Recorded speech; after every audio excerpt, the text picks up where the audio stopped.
In June of 1998, Tori Murden McClure left Nags Head, North Carolina for France. That's her boat, the American Pearl. It was 23 feet long and just 6 feet across at its widest point. The deck was the size of a cargo bed of a Ford F-150 pickup truck.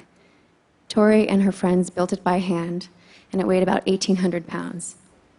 Her plan was to row it alone across the Atlantic Ocean. No motor, no sail, something no woman and no American had ever done before. This would be her route, over 3,600 miles across the open North Atlantic Ocean. Professionally, Tori worked as a project administrator for the city of Louisville, Kentucky, her hometown. But her real passion was exploring. This was not her first big expedition. Several years earlier, she'd become the first woman to ski to the South Pole. She was an accomplished rower in college, even competed for a spot on the 1992 US Olympic team, but this was different.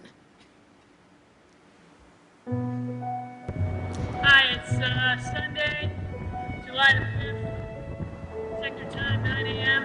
That's right now. Tori made these videos as she rowed. This is her 21st day at sea. At this point, she'd covered over 1,000 miles, had had no radio contact in more than 2 weeks following a storm that disabled all her long-range communication systems just 5 days in. Most days look like this. At this point, she'd rowed over 200,000 strokes, fighting the current and the wind. Some days she traveled as little as 15 feet. Yeah. And as frustrating as those days were, other days were like this. And I want to show you my little friends.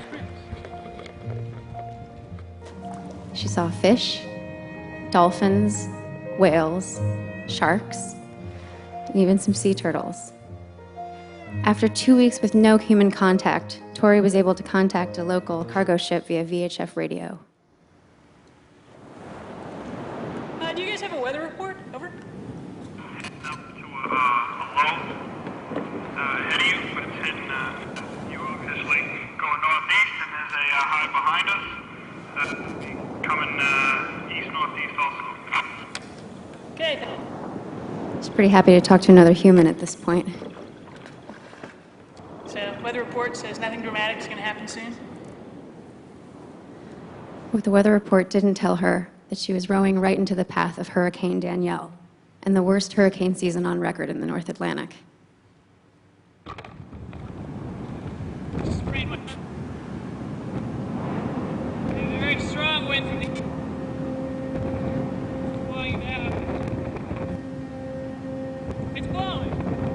After 12 days of storm, and 4 hours without plaguing wind, I'm not very happy right now. As happy as I was this morning, I'm unhappy now.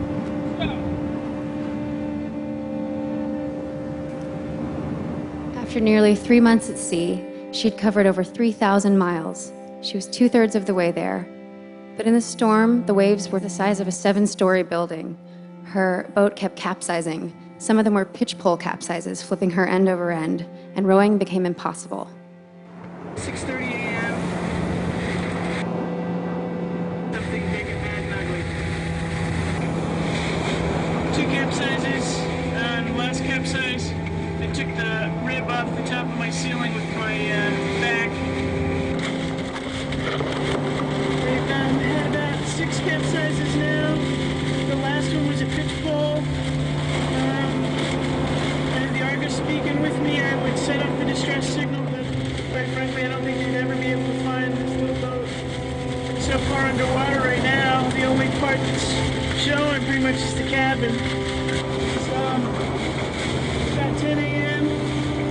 I've lost track of the number of capsizes. I seem to capsize about every 15 minutes. I think I may have broken my left arm.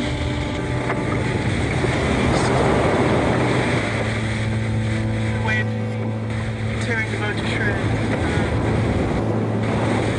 Keep praying. I'm not sure I'm going to make it through.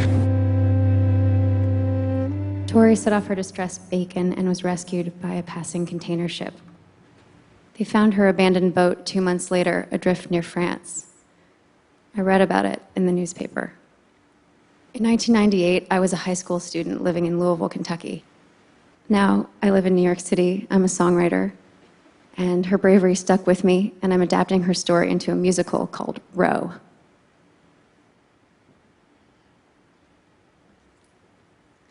When Tori returned home, she was feeling disheartened. She was broke. She was having a hard time making the transition back into civilization. In this scene, she sits at home. The phone is ringing, her friends are calling, but she doesn't know how to talk to them. She sings this song. It's called Dear Heart.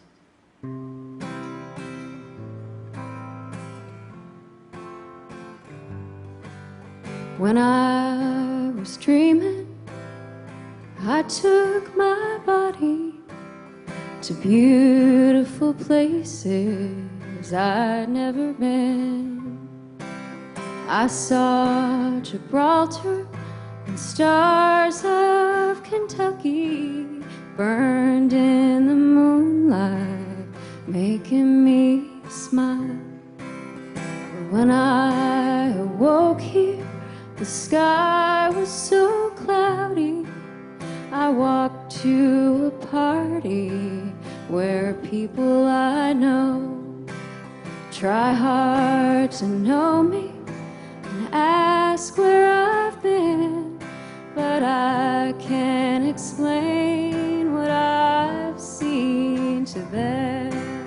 Oh, listen to your heart.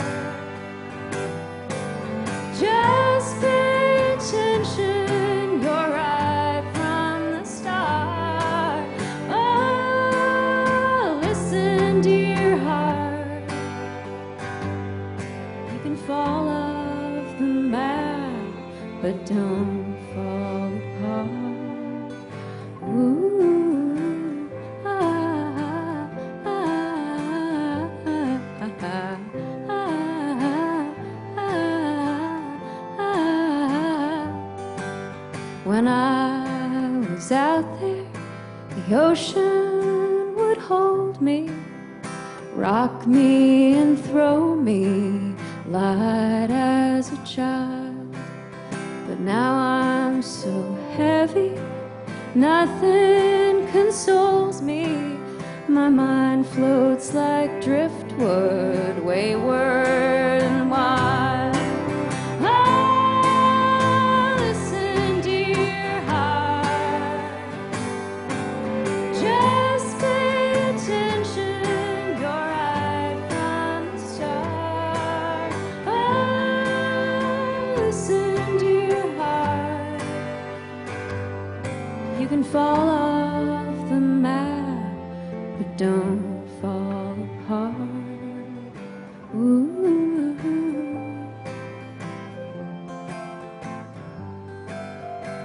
Eventually, Tori starts to get her feet under her. She starts hanging out with her friends again. She meets a guy and falls in love for the first time. She gets a new job, working for another Louisville native, Muhammad Ali.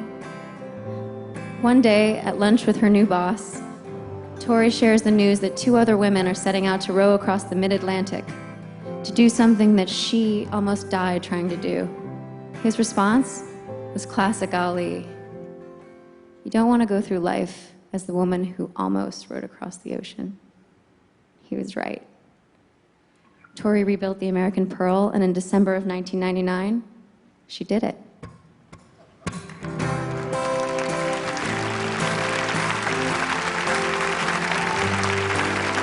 Thank you.